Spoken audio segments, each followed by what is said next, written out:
The salt-laced wind whipped off the docks, carrying the scent of brine and diesel as Arthur Bishop, a name whispered with a mix of respect and fear in certain circles, hauled in a fishing net heavy with the morning's catch. Gone were the tailored suits and the meticulously planned operations. Here, on the fringes of the sprawling metropolis, he was just another face weathered by the elements. Another cog in the relentless machinery of the sea. He'd traded precision strikes for the rhythmic pull-off. The net, the sterile silence of a sniper's nest for the raucous cries of gulls overhead. For 5 years, Bishop had cultivated this anonymity. He'd shed the skin of his past, burying the ghost of the man he once was beneath layers of calloused hands and sun-bleached hair. The quiet life, however, was a fragile thing, easily shattered by the echoes of a world he'd tried so desperately to escape. He knew it couldn't last. Some men are built for chaos, and Bishop was one of them. His small, unassuming cottage overlooking the harbor was a testament to his desire for simplicity. Spartan, clean, and devoid of any personal adornments, it was a sanctuary built on the foundation of carefully constructed routines.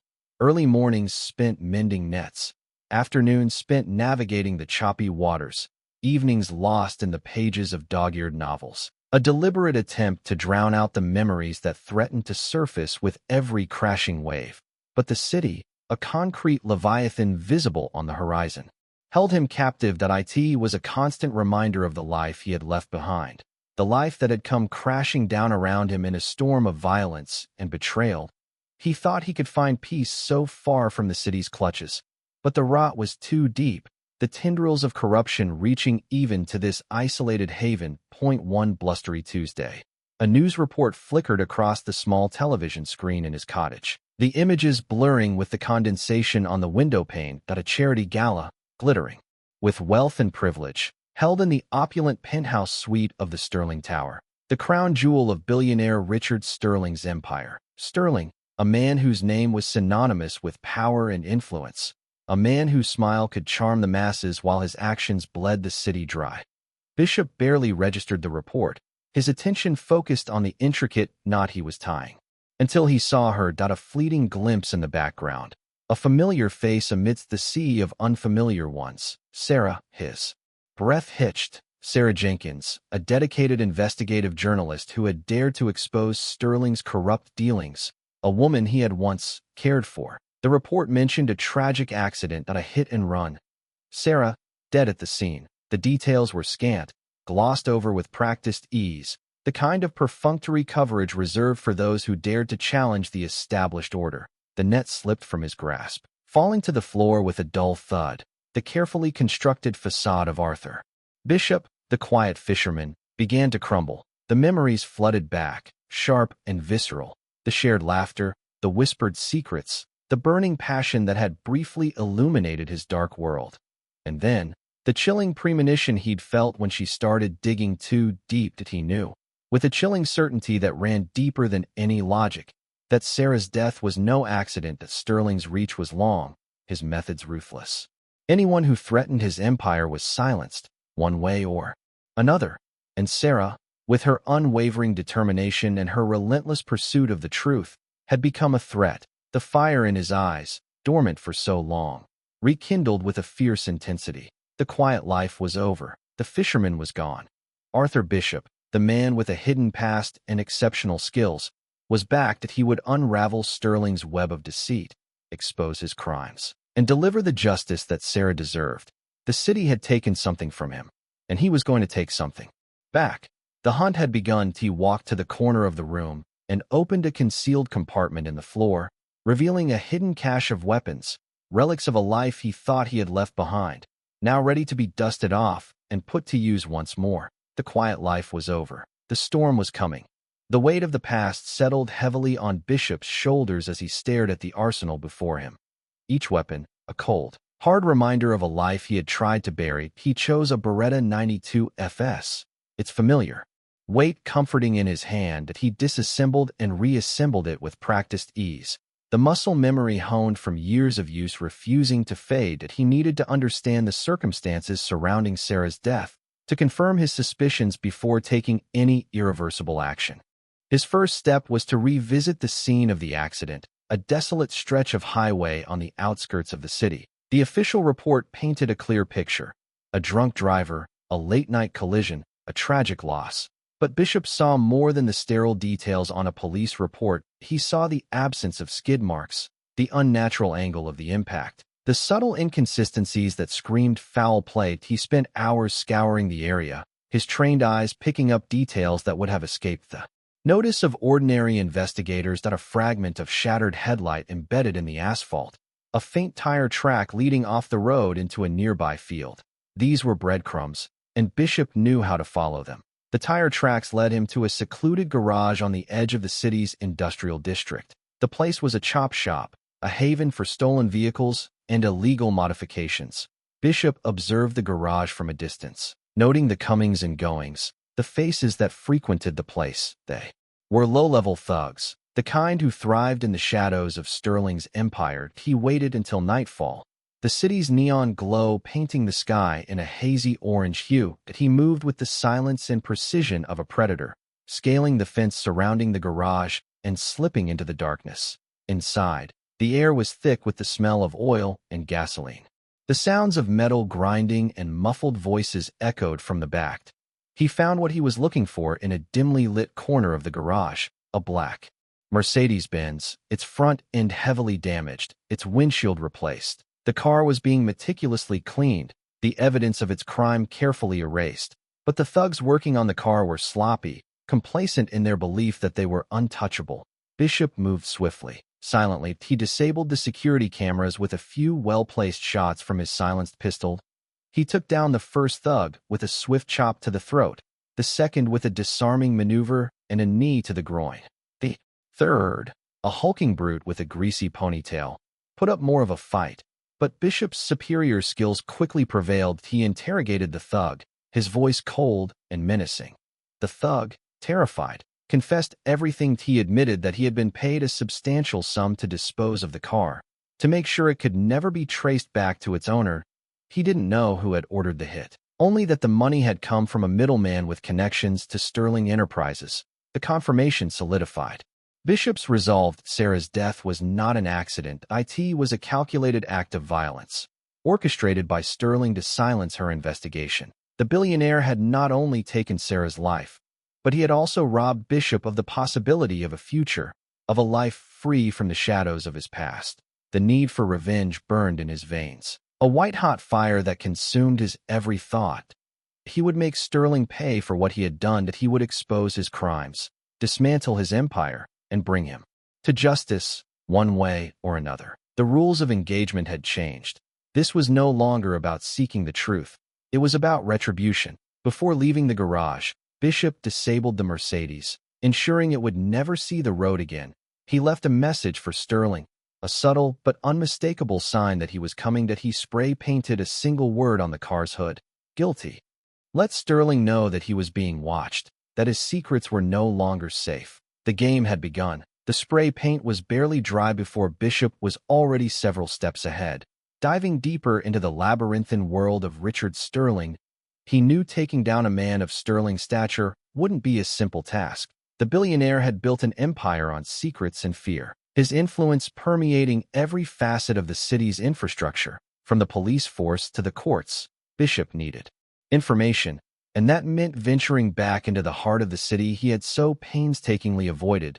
He traded his fishing gear for more appropriate attire: dark, functional clothing that allowed him to blend seamlessly into the urban landscape. That he found a cheap motel room, a temporary base of operations, a place to plan his next move. His first target was the city's public records. That he spent hours poring over documents, tracing Sterling's business dealings, uncovering a complex web of shell corporations and offshore accounts. The sheer scale of the operation was staggering. Sterling wasn't just a wealthy businessman. He was a puppet master, pulling the strings of the city from behind the scenes. He discovered evidence of bribery, extortion, and money laundering, all carefully concealed beneath layers of legal jargon and corporate obfuscation. Sterling had his fingers in everything: real estate, construction, even the city's waste management services. And anyone who dared to challenge him was quickly silenced, either through intimidation, legal maneuvering, or, in Sarah's case, something far more permanent: Bishop also explored Sarah's notes, meticulously organized on her encrypted laptop. She had been on the verge of exposing Sterling's involvement in a massive land grab, a scheme that would displace thousands of low-income residents to make way for luxury condos.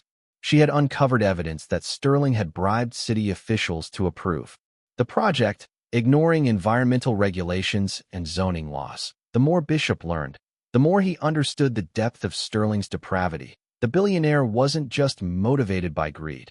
He was driven by a lust for power, a desire to control every aspect of the city. He had created a system where corruption was not only tolerated but actively encouraged, where loyalty was rewarded and dissent was punished. But fear was Sterling's most potent weapon. People were afraid to speak out against him, afraid of the consequences. Witnesses disappeared, investigations stalled, and the truth remained buried beneath a mountain of lies. Bishop sensed this palpable fear in the city's undercurrent, a silent scream of desperation. He visited the offices of the City Gazette, the newspaper where Sarah had worked. He spoke with her editor, a weary, middle-aged man named Thomas, who was clearly still reeling from her death. Thomas confirmed that Sarah had been working on a major story about Sterling, but he refused to provide any further details, citing legal concerns and fear for his own safety. Bishop could see the fear in Thomas's eyes, the hesitation in his voice. Sterling's influence was pervasive, even reaching the supposedly independent media. He realized that he couldn't rely on conventional channels to expose Sterling's crimes. He would have to take matters into his own hands. That he left the Gazette building, the city's oppressive atmosphere weighing heavily on him. That he needed to find someone who was willing to talk, someone who had first-hand knowledge of Sterling's operation and the courage to expose him. That he needed an insider, someone who could provide him with the ammunition he needed to bring Sterling down. The investigation was far from over, but the pieces were slowly starting to fall into place. He just needed the right person to connect them. The need for an insider led Bishop to a dimly lit bar in the city's underbelly, a known haunt for Sterling's less savory associates. The bar, called the Serpent's Kiss, was a den of vice and desperation, the air thick with cigarette smoke and the stench of cheap liquor. It was the kind of place where secrets were traded for favors, and where information could be bought at the right price. He had identified a potential target, a man named Frankie the Fixer DiMaggio, a low-level enforcer known for his connections to Sterling's security detail. That DiMaggio was a small-time thug with a big mouth and a penchant for gambling, a combination that made him vulnerable. Bishop found DiMaggio nursing a drink at the bar, surrounded by a group of equally unsavory characters. That he approached the group with a deliberate swagger, his eyes fixed on DiMaggio. "Mind if I join you?" he asked, his voice low and menacing. DiMaggio eyed him suspiciously. "Who are you, and what do you want?" "I'm a friend of Sarah Jenkins," Bishop replied. Watching DiMaggio's reaction closely, DiMaggio's face paled slightly. "I don't know any Sarah Jenkins," he stammered, avoiding eye contact. "Don't lie to me, Frankie," Bishop said, his voice hardening. "I know you knew her. I know you know about Sterling's involvement in her death." DiMaggio's companions tensed, sensing the impending confrontation. They were eager to prove their loyalty, ready to defend their turf. But Bishop was unfazed. He had faced far worse odds in his past life. "Get out of here," DiMaggio snarled, pushing Bishop away. "You're causing trouble." Bishop didn't flinch. He grabbed DiMaggio's wrist, his grip like a vice. "I'm not going anywhere until you tell me what I want to know." DiMaggio struggled to break free, but Bishop's strength was overwhelming. He signaled to his companions for help, and they lunged at Bishop, fists flying. The bar erupted in a brawl. Bishop moved with lightning speed, dodging punches and delivering swift, precise strikes. He disarmed one of DiMaggio's companions with a brutal elbow strike, sending him crashing into a table. That he used another as a human shield, deflecting a flurry of blows from the others. His fighting style was brutal and efficient, a combination of martial arts and street fighting honed from years of experience. He moved like a predator, taking down his opponents with ruthless efficiency. Within minutes, DiMaggio's companions were sprawled on the floor, groaning in pain. Bishop stood over DiMaggio, his eyes filled with cold fury. "Now, are you going to talk?" DiMaggio, terrified, finally relented. He confessed that he had overheard Sterling's security chief discussing Sarah's death, confirming that it was a planned hit. He also revealed that Sterling had a secret vault hidden in his penthouse, a place where he kept sensitive documents and valuable assets. Bishop pressed him for more details, but DiMaggio claimed to know nothing else, that he was just a low-level pawn, doing Sterling's dirty work. Bishop knew he was telling the truth. Before leaving the bar, Bishop left DiMaggio with a warning. "If you tell Sterling about this, I will find you," he said, his voice barely a whisper, "and you will regret it." The confrontation had served its purpose. Bishop had confirmed his suspicions and gained valuable information about Sterling's operation. He was one step closer to bringing the billionaire down. But he knew that Sterling would be expecting him. The game had become even more dangerous. The Serpent's Kiss wasn't exactly known for its discretion. That it didn't take long for word of Bishop's visit and DiMaggio's loose tongue to reach Richard Sterling. The billionaire, used to operating with impunity, was enraged. Someone was challenging his authority, digging into his secrets, and he wouldn't stand for it. Sterling summoned his head of security, a ruthless ex-military operative named Marcus Thorne, a man known for his efficiency and lack of conscience. "Find him," Sterling ordered, his voice icy cold. "Find this bishop and make him disappear permanently, and send a message to anyone else who thinks they can cross me." Thorne wasted no time. That he deployed a network of informants and surveillance teams to track Bishop's movements. He put pressure on the city's underworld, offering rewards for information and threats for silence. Bishop had become a target, and Sterling was determined to eliminate him. The first sign that Sterling was closing in came in the form of a tail. Bishop noticed a black sedan following him as he left his motel. He lost them easily enough, using his skills in evasive driving, but he knew it was just the beginning. He decided to move to a new location, a more secure safe house on the other side of the city. But even there, he couldn't shake the feeling of being watched. He found a surveillance camera hidden in his room, a clear sign that Sterling's reach was extensive. The stakes escalated dramatically when Sterling targeted someone close to Bishop. He received a call from an unknown number, a distorted voice on the other end. "We know about the fisherman," the voice said. "We know about his little cottage by the sea. We wouldn't want anything to happen to it, would we?" Bishop realized that Sterling had found out about his past, about his attempt to escape the life he had left behind. He had underestimated Sterling's resources, his willingness to go to any lengths to protect his empire. He raced back to his cottage, his heart pounding in his chest. He arrived to find the place engulfed in flames, smoke billowing into the sky. The local fire department was already on the scene, but it was clear that the cottage was a total loss. He pushed through the crowd of onlookers, his eyes scanning the scene for any sign of survivors. He saw Mrs. Peterson, his elderly neighbor, standing on the edge of the crowd, her face etched with concern. "Arthur, I'm so sorry," she said, her voice trembling. "They came looking for you. They said if you didn't come back, they would burn the place down." Bishop's anger reached a boiling point. Sterling had crossed a line. He had not only threatened his life, but had also put innocent people at risk. The rules of engagement had changed once again. This was no longer just about revenge. It was about protecting those who couldn't protect themselves. He vowed to make Sterling pay for his actions. He would expose his crimes, dismantle his empire, and bring him to justice. Not just for Sarah, but for everyone who had been affected by his corruption. The game had become personal, and Bishop was ready to play to win. No matter the cost, he knew it would be a dangerous path, but he was prepared to face whatever challenges lay ahead. The city was about to witness the full force of his fury, standing amidst the smoldering remains of his cottage. Bishop knew he couldn't take on Sterling alone, that he needed help. Someone with inside knowledge of the billionaire's operation. Someone who was willing to risk everything to expose the truth. That he needed an ally. His thoughts turned to Detective Maria Vargas, a seasoned police officer he had encountered briefly during his initial investigation into Sarah's death. Vargas had been assigned to the case, but he sensed a quiet frustration in her, a feeling that she was being stonewalled by her superiors. He suspected that she knew more than she was letting on. He tracked her down to a precinct on the city's south side, a grimy, understaffed station house that reflected the city's neglect. He found her at her desk, poring over case files, her face etched with exhaustion. "Detective Vargas," Bishop said, approaching her desk. Vargas looked up, her eyes wary.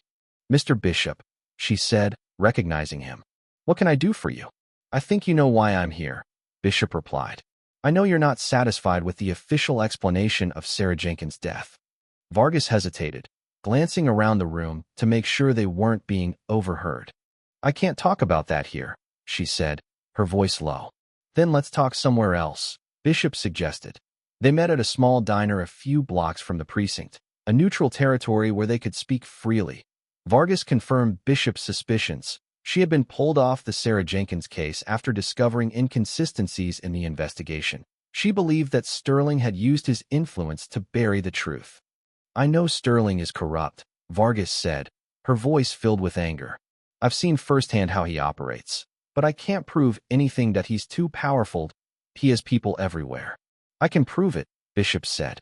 I have evidence that Sterling ordered Sarah's death, that I also know about his secret vault in his penthouse. Vargas's eyes widened. The vault? I've heard rumors about that, but I never thought it was real. It's real, Bishop confirmed. And it contains the evidence we need to bring Sterling down. Vargas was torn. She wanted to help, but she was afraid of the consequences. She had a family to protect, a career to preserve. I can't risk my job, she said, her voice wavering. I can't risk my family.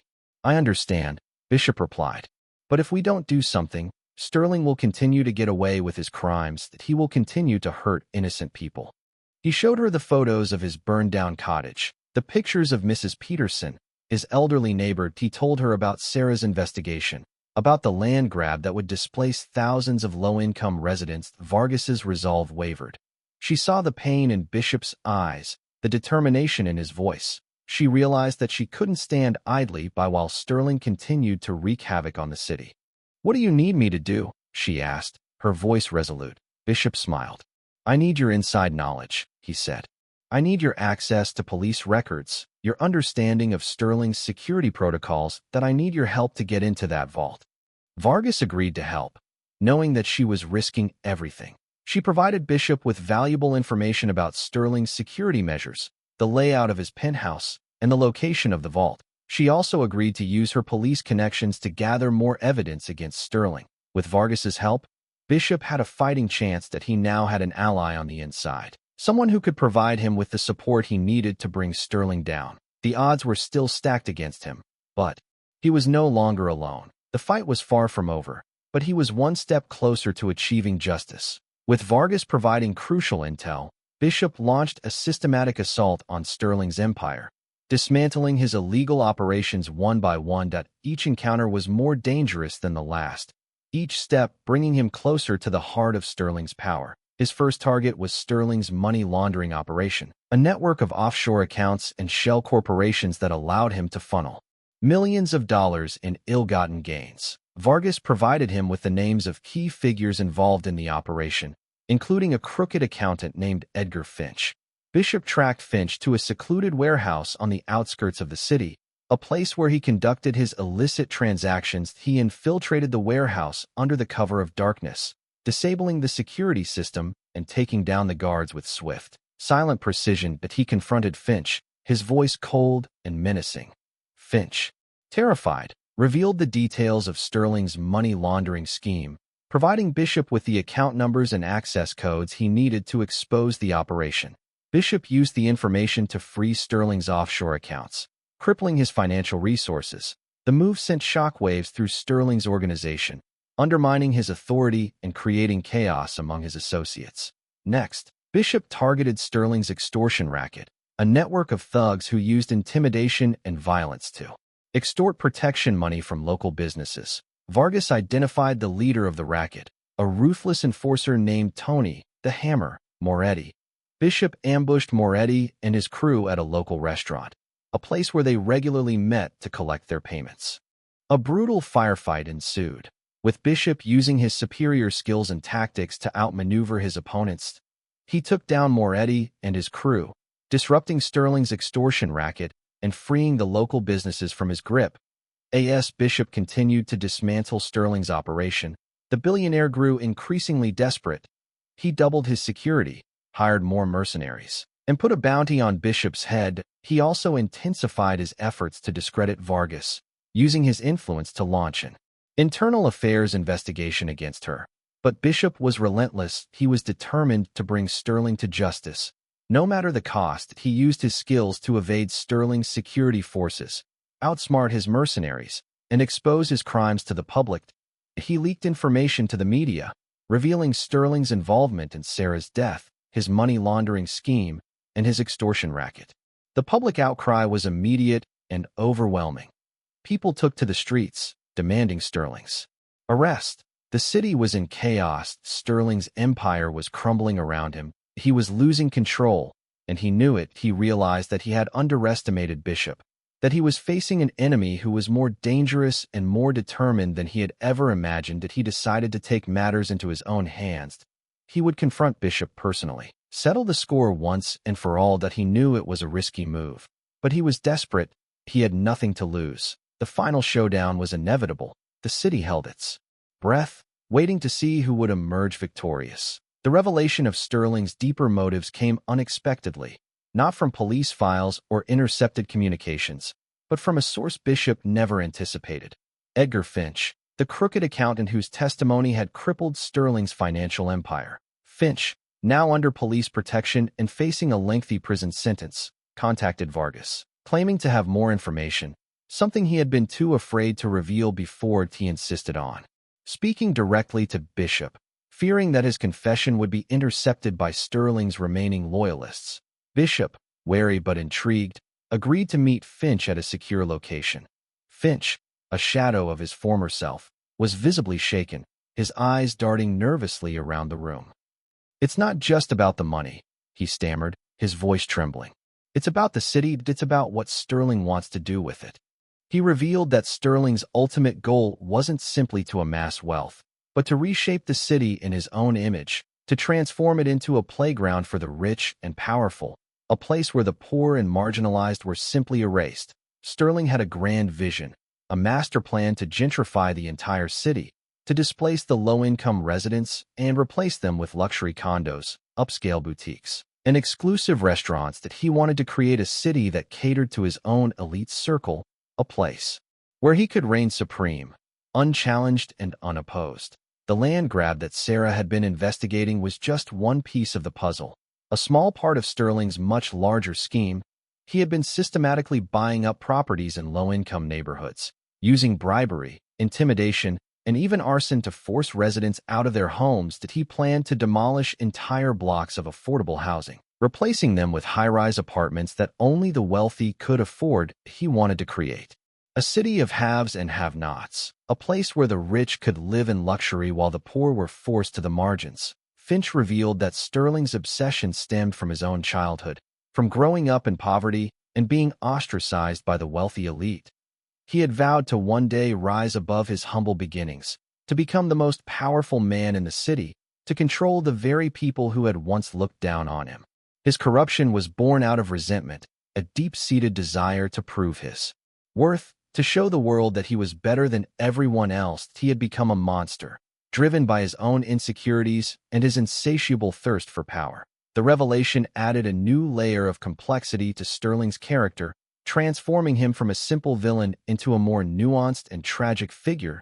He wasn't just a greedy businessman. He was a man driven by a deep-seated psychological need, a man who had lost his way in his pursuit of power. Bishop realized that he wasn't just fighting against corruption. He was fighting against a twisted ideology, a vision of the city that was both disturbing and dangerous. The stakes were higher than ever before. He wasn't just trying to avenge Sarah's death. He was trying to save the city from Sterling's warped ambition. That he knew that he had to stop Sterling, not just for himself, but for everyone who had been affected by his corruption. He had to expose his crimes, dismantle his empire, and prevent him from realizing his twisted vision. The final showdown was more than just a personal vendetta. It was a battle for the soul of the city. Armed with the knowledge of Sterling's grand scheme and Vargas's invaluable intel, Bishop prepared for the final confrontation. He knew Sterling would be heavily guarded, his penthouse a fortress of security. But he had a plan. Vargas used her connections to create a diversion, staging a fake emergency near Sterling Tower, drawing away some of his security personnel. Meanwhile, Bishop, using a maintenance access point Vargas had identified, infiltrated the building undetected. He moved through the tower with stealth and precision, disabling cameras and silencing guards. His movements a blur of controlled violence. He knew that every second counted, that Sterling would be expecting him, that Thorne and his security team would be waiting. That he reached the penthouse level and found himself facing a gauntlet of security measures, laser grids, pressure sensors, and motion detectors. But Bishop was a master of infiltration. That he bypassed the security systems with ease, his years of experience paying off. That he finally reached the penthouse, a lavishly decorated space that reeked of wealth and power. Sterling was waiting for him, standing by the panoramic window overlooking the city, a glass of whiskey in his hand. Thorne and a squad of heavily armed mercenaries stood behind him. "I've been expecting you, Bishop," Sterling said, his voice calm and controlled. "I knew you wouldn't be able to resist coming after me." "It's over, Sterling," Bishop replied, his voice cold and unwavering. "Your empire is crumbling. Your crimes are exposed. It's time to face the consequences." "Consequences?" Sterling scoffed. "I make the consequences. You think you can stop me? You're just one man." "I'm the only man you need to worry about," Bishop said, drawing his weapon. The room erupted in gunfire.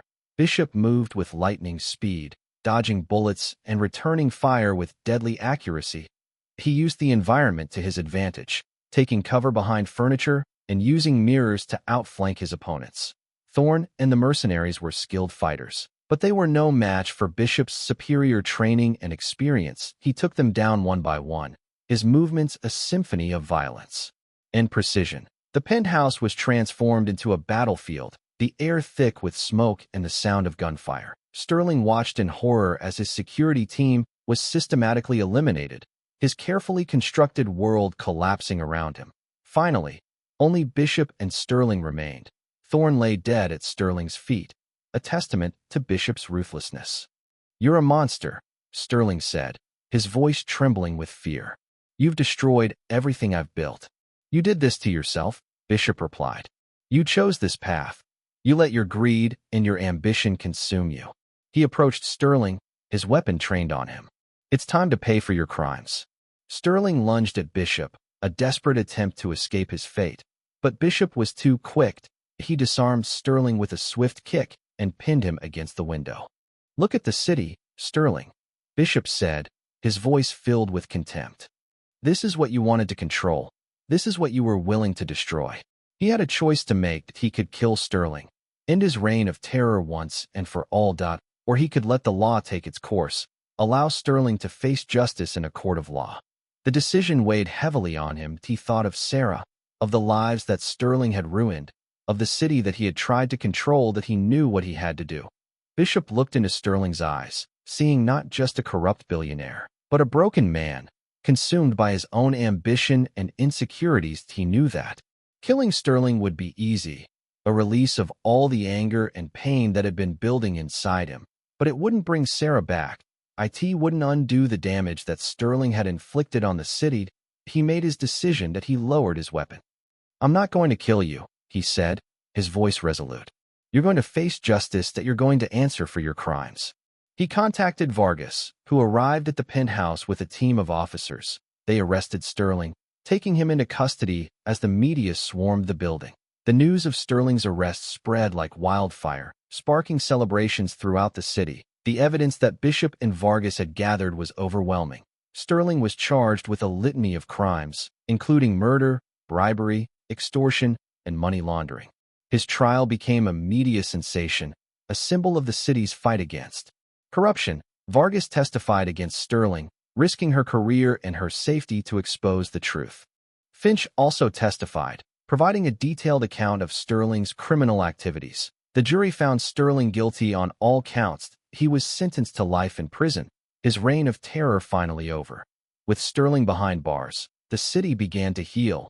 His corrupt associates were brought to justice, his illegal operations were shut down, and his influence was erased. The land grab was halted, and the low-income residents were allowed to stay in their homes. The city's government was reformed, with new laws and regulations put in place to prevent corruption. The police force was cleaned up, with corrupt officers removed and replaced with honest, dedicated individuals. Vargas was hailed as a hero, her courage and integrity inspiring others to stand up against injustice. She was promoted to captain, given the authority to lead the fight against corruption in the city. Bishop, however, remained in the shadows that he had accomplished his mission, brought Sterling to justice, and saved the city from his twisted vision.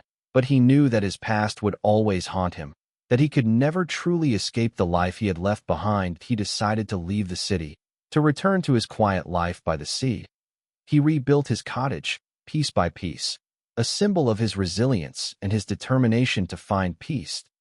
He spent his days fishing, reading, and reflecting on the events that had brought him back to the city. That he realized that he couldn't run from his past, but he could learn from it.